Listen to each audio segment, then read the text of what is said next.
Aunque es más conocida como Anna Frank o Anne Frank, su nombre real era Anneliese Marie Frank. Nació en Frankfurt del Meno, Hesse, Alemania, el 12 de junio de 1929. Tenía una única hermana 3 años mayor que ella, de nombre Margot. Los padres de Anna se llamaban Otto Heinrich Frank y Edith Hollander. Eran una familia de judíos alemanes. La familia vivía en una comunidad asimilada de ciudadanos judíos y otros que no lo eran. En esta etapa de su vida, las niñas tuvieron una infancia normal. Sin preocuparse por nada, se criaban con amigos del barrio que eran católicos, protestantes y judíos. Los Frank eran judíos alemanes reformistas, también llamados progresistas. Mantenían muchas tradiciones de la fe judía, pero no se ceñían demasiado a los preceptos. El padre de Anna, Otto, que había participado como teniente del ejército alemán durante la Primera Guerra Mundial y ahora era banquero, se ocupaba de la formación de sus 2 hijas, mientras su madre, Edith, se ocupaba de la casa. Pero las cosas iban mal en el país.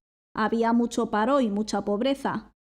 En 1933, un partido antisemita y que odiaba a los judíos llegaba al poder en Alemania. A sus miembros los llamaban nazis y su líder Hitler, quien había conseguido muchos adeptos en poco tiempo, prometiendo sacar de nuevo a flote a la nación.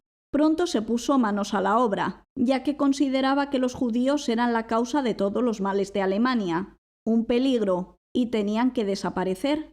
Pronto empezaron a arrestar a quienes pensaban de otra manera y los encerraban en campos.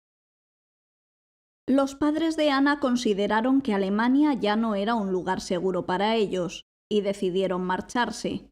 El padre, Otto, salió en busca de trabajo y vio la oportunidad de montar una empresa de mermelada en Holanda, a la que llamó Opekta. Así llegó la familia a Ámsterdam, instalándose en un barrio nuevo. No eran los únicos refugiados judíos del barrio. Anna tenía casi 5 años y no le fue difícil adaptarse. Iba a la escuela y aprendió rápidamente holandés.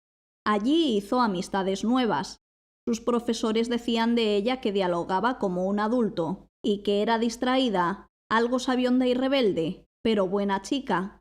De Margot se decía que era bondadosa, ejemplar y discreta.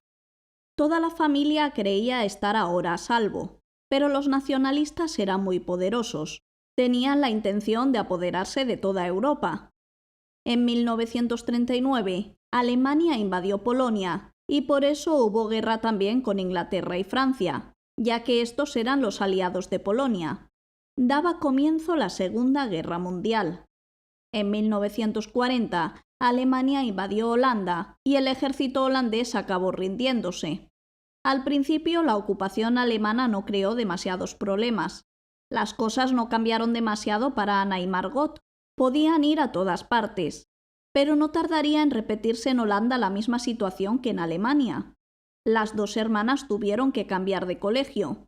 Ahora iban al liceo judío, porque ya no podían compartir el colegio con los otros niños. Y poco a poco se fue restringiendo la libertad a los judíos, empezando por prohibirles trabajar para la administración pública, y más tarde tenían que entregar sus empresas, llevar un documento de identidad sellado con una J. No podían visitar los mismos lugares de esparcimiento que las demás personas, y estaban obligados a llevar, bordado en la ropa, un símbolo amarillo que los identificaba. No podían montar en tranvía ni conducir. Cuando Anna cumplió 13 años, le regalaron un diario, y el mismo día empezó a escribir en él. Espero poder confiártelo todo, como aún no he podido hacer con nadie, y espero que seas para mí un gran apoyo. Anna trata a su diario como si fuese una amiga, y sus entradas diarias las dirige a Kitty, un personaje inventado por ella misma, pero ni se imagina entonces que su vida estaba a punto de cambiar. El 6 de julio de 1942, la familia recibió una carta certificada dirigida a Margot, la hermana de Anna, en la que pedían a esta que se presentase ante las autoridades alemanas. Aquella no era una citación cualquiera. Todos sabían qué significaba aquello. Si Margot se presentaba, seguramente no la volverían a ver. Sería arrestada y deportada. Pero si no se presentaba, vendrían a buscarla y todos serían castigados. Otto Frank comprendió que toda la familia corría peligro y que su captura era solo cuestión de tiempo. Él y su esposa decidieron que había llegado el momento de esconderse. 3 días después, abandonaron su hogar por la noche, llevando encima toda la ropa que podían ponerse, ya que era muy peligroso llevar maletas. Dejaron su casa desordenada y con una nota casual en la que sugerían que estaban escapando a Suiza. El plan estaba diseñado para funcionar. Así, con la ayuda de Victor Kugler, Johannes Kleiman, Meb Gies y Beb Bosquil, empleados y viejos amigos de Otto, este preparó un escondite que llevaba meses acondicionando en el mismo edificio en el que tenía su empresa. En este lugar había otro edificio contiguo, separado solo por un patio. Tenía 3 pisos y en el último había una puerta secreta que llevaba a una buhardilla. El acceso al escondite estaba oculto tras una estantería giratoria que daba a unas escaleras y estas a su vez conducían a un pequeño lugar al que llamaban la casa de atrás, en la que habían 2 habitaciones diminutas y un baño. Los cómplices habían prometido ayudar a la familia abasteciéndoles de alimentos, algo muy peligroso, porque a los que ayudaban a los judíos se les aplicaban castigos muy duros. Ana escribió en su diario: «Naturalmente, nunca podemos mirar por la ventana o salir fuera. También tenemos que ser muy silenciosos, porque no nos deben oír abajo. Tengo miedo de que nos descubran y nos fusilen». 10 días más tarde, se le sumó otra familia judía, los Van Pels. Hermann Van Pels era codirector de Otto. Él y su mujer Auguste tenían muy buena relación con los Frank. Les acompañaba su hijo Peter de 15 años. Ana decía de él que era vago, aburrido y tímido. Su escondite debía permanecer oculto. No debían verles ni oírles. Por eso habían colgado cortinas en las ventanas. En la casa se escuchaba todo. En el almacén de abajo trabajaban personas y nadie debía saber que estaban allí. Por eso los escondidos debían estar muy quietos durante el día. En noviembre llegó otro habitante al escondite, Fritz Pfeffer, un viejo conocido de la familia. Un hombre severo que choca con Ana, quien no estaba demasiado contenta con su llegada, porque cada vez que ella comete un error, él la reprende. Para colmo, a Ana le toca compartir la habitación con él, y Margot se traslada a la habitación de sus padres. El conflicto más grande se ocasiona a raíz del pequeño escritorio que tienen en la habitación. Él es dentista y considera que, aparte de sus estudios, Ana no tiene nada importante que hacer en él. La discusión se elevó a tal nivel que Ana pidió a su padre que interviniese por ella como mediador. Por un lado, Fritz se retractó, aunque no lo hizo muy convencido. Los escondidos se sentían aliviados de que Margot no se hubiese presentado, sobre todo cuando descubrieron lo que les ocurría a aquellos judíos que no se habían escondido o no habían encontrado un lugar para hacerlo. Ana recuerda en su diario a sus amistades: «Me siento mal por estar en una cama caliente, mientras que allí fuera a mis más queridas amigas las han maltratado o han caído. Y todo por ser judías». 19 de noviembre de 1942. La convivencia en un lugar tan pequeño y entre 8 personas es muy complicada, y a eso se le sumaba el temor a ser descubiertos. A diario siguen por la radio los acontecimientos en el extranjero. Ejércitos de diferentes países intentaban erradicar a los nacionalistas, y en julio de 1943 los alemanes se vieron acorralados por los ejércitos de los Estados Unidos, Canadá e Inglaterra. El ejército ruso luchaba en el este. Desde Inglaterra, cada noche volaban aviones hacia Alemania para atacar el país desde el aire. Ana los escuchaba pasar. Los ataques aéreos sobre las ciudades alemanas son cada vez más intensos. Ya no podemos dormir por las noches. Tengo ojeras por la falta de sueño. Las hermanas Frank pensaban que pronto serían libres y hacían planes para el futuro. Ana tenía claro que quería ser escritora y periodista. A medida que la clandestinidad duraba más, Peter y Ana iban acercándose. Ana fue quien tomó la iniciativa, pues necesitaba de alguien con quien poder conversar acerca de sus sentimientos. Los dos pasan más y más tiempo juntos, y se acabarán enamorando. Ana recibirá de Peter su primer y último beso, aunque ella pronto querrá mantener las distancias con él. Quiere centrarse en su diario y pasará más tiempo escribiendo. Mi querida Kitty, anoche por Radio Orange, el ministro Bolkestein dijo que después de la guerra se hará una recolección de diarios y cartas relativos a la guerra. Por supuesto que todos se abalanzaron sobre mi diario. Imagínate lo interesante que sería editar una novela sobre la casa de atrás. El título daría a pensar que se trata de una novela de detectives. 29 de marzo de 1944. Inspirada con la noticia que ha escuchado en la radio, Ana decidió escribir un libro, y al mismo tiempo que escribía en su diario personal, reescribió este en hojas sueltas con la idea de publicar un libro. Pero nunca llegará a terminarlo, y nunca volverá a experimentar la libertad.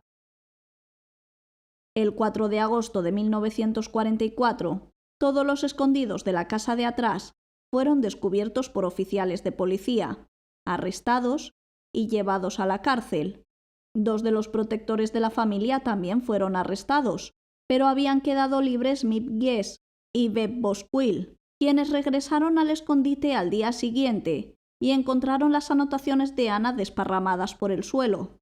Las recogieron, así como varios álbumes de fotos de la familia, y Guess se propuso devolvérselos a Ana cuando la guerra hubiese terminado. Desde entonces, el grupo deambulaba de un campo a otro, y el 2 de septiembre fueron deportados, desde el campo de Westerbork hasta el campo de Auschwitz, el gran campo de Polonia. El viaje en tren duró 3 días. Fueron trasladados en un vagón para animales, apenas sin agua y sin comida, y con solo un barril para hacer sus necesidades, el cual tienen que compartir con los cientos de personas que viajan con ellos en el mismo vagón. Llegaron a su destino, y los hombres y las mujeres fueron separados según su sexo. No volverían a verse más. Ana, su madre y su hermana, junto con la señora Van Pels, fueron enviadas al campo de trabajo para mujeres. Les raparon la cabeza y les tatuaron un número identificativo en el brazo. Otto Frank y el resto de escondidos fueron destinados a un campamento para hombres. Casi 2 meses después, el 28 de octubre, comenzó la selección para reubicar a las mujeres en el campo de Bergen-Belsen. Más de 8.000 mujeres, entre ellas Ana Frank, Margot Frank y August Van Pels, fueron trasladadas, pero Edith Frank se quedó atrás. Con el aumento de la población, se incrementó rápidamente la tasa de mortalidad, debido a enfermedades. En febrero de 1945, una epidemia de tifus se propagó por todo el campo, y muchos perecieron. Las hermanas que no se separaron acabaron sucumbiendo al hambre, al frío y a las enfermedades pocos meses después de su llegada. Los testigos contaron que Margot, debilitada como estaba por haber contraído tifus, se cayó de su litera y murió como consecuencia del golpe. Ana, de entonces 15 años, también había enfermado de tifus y murió pocos días después, alrededor de mediados de febrero. Se desconoce el día exacto. Siempre se ha asumido que los restos de las hermanas fueron depositados en una fosa común, aunque nunca se encontraron los cuerpos. Unos 2 meses después del fallecimiento de las hermanas Frank, el campo fue liberado por tropas británicas el 15 de abril de 1945. De los 8 inquilinos de la casa de atrás, solo Otto, el padre de Ana, logró sobrevivir al Holocausto. En mayo de 1945, Alemania fue derrotada. El 3 de junio de ese año, Otto Frank llegó a Ámsterdam con la esperanza de reencontrarse con su familia. Poco después sabrá que ninguno ha tenido la suerte de sobrevivir y se le entregará el diario y las hojas de su hija Ana. Cuando leyó el diario, quedó muy impresionado. Así no conocía a su hija. Descubrió que Ana quería ser escritora y quería publicar el diario. Otto estaba dispuesto a hacerlo. Quitó algunas páginas donde su hija hablaba de la relación complicada de sus padres, comenzó a corregir su escritura, a eliminar secciones y a reescribir otras. A su cuaderno original anexó varios cuadernos adicionales y hojas sueltas. Creó seudónimos para los miembros del grupo y sus benefactores, aunque luego restauró las verdaderas identidades de su familia, pero no le resultó fácil encontrar un editor. Finalmente, el diario de Ana Frank se editó en junio de 1947 en los Países Bajos, con una tirada de 3.036 ejemplares, con el título que ella misma había imaginado, La casa de atrás. La primera edición se agotó rápidamente. En un corto periodo de tiempo, aparecieron más ediciones. Editores extranjeros empezaron a interesarse por el diario. En 1955 se estrenó una obra de teatro en Nueva York basada en el diario y que recibió el premio Pulitzer de teatro. La pieza fue llevada al cine por primera vez en 1959 con el título El diario de Ana Frank. Aunque la película tuvo muy buena acogida y se hizo acreedora de varios premios Oscar, no se convirtió en un gran éxito de taquilla, aunque despertó la atención y aumentó el interés mundial por el libro. Desde su publicación se puso mucho empeño en desacreditar el diario. En 1959, Otto Frank tomó acciones legales contra el profesor Lothar Stielau, que publicó un documento estudiantil en el que describió el diario como una falsificación. El tribunal examinó el diario y concluyó en 1960 que este era auténtico. Stielau se retractó de su afirmación anterior y Otto Frank no llevó su demanda más lejos, aunque después salieron varios negacionistas más que insinuaron que el libro había sido escrito por Otto Frank o que Ana Frank nunca había existido. El 3 de mayo de 1957, un grupo de ciudadanos, incluido Otto Frank, establecieron la Fundación Ana Frank. El propósito sería el de fomentar el contacto y la comunicación entre jóvenes de diferentes culturas, religiones y razas, y oponerse a la intolerancia y a la discriminación por diferentes cuestiones. La casa de Ana Frank abrió sus puertas el 3 de mayo de 1960. La casa donde Ana estuvo escondida fue convertida en museo. Muchos fueron los que quisieron ver con sus propios ojos el sitio en el que Ana escribió su diario, y todavía existe hoy. Miles de personas de todo el mundo se acercan a diario a verla. Además, allí está expuesto el diario de Ana Frank. ¿Cómo fueron los escondidos descubiertos? Esa pregunta, a día de hoy, continúa sin poder ser respondida con certeza. Otto Frank y sus protectores fueron los únicos que sobrevivieron a la guerra y sospechaban entonces de una traición, aunque no existe una evidencia concreta. Margot Frank, la hermana de Ana, también escribía un diario, sin embargo nunca fue encontrado. Hoy en día, en el lugar donde varios supervivientes habían indicado que se encontraba la fosa común, donde podrían encontrarse los restos de Ana y Margot, se encuentra una lápida que las recuerda. Los que trataron a Ana Frank la describieron siempre sonriendo, con interés por la vida, con ímpetu por vivirla. Dicen que miraba con ojos expresivos, que era vivaracha y que su pelo negro rizado era un vendaval de travesuras. A medida que ha crecido la talla de Ana Frank como escritora y humanista, se ha convertido en un símbolo del Holocausto, y más ampliamente, como una representante de la persecución. A través de su publicación, Otto Frank hizo realidad el deseo de su hija. El diario ha sido traducido a más de 65 idiomas. Se han vendido más de 30 millones de ejemplares. Calles y escuelas en varios países llevan el nombre de Ana Frank. Poco se podía imaginar la pequeña Ana que aquella libreta encuadernada, con una tela, cuadros rojos y verdes, sería leída por millones de personas, que acabaría siendo uno de los documentos clave del horror del Holocausto y que sería declarado por la UNESCO como Memoria del Mundo.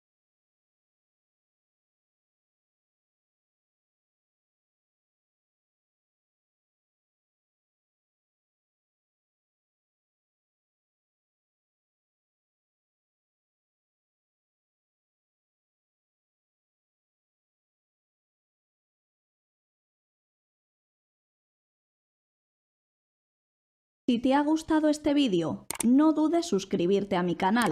Activa la campanita para ser notificado cada vez que haga una nueva publicación.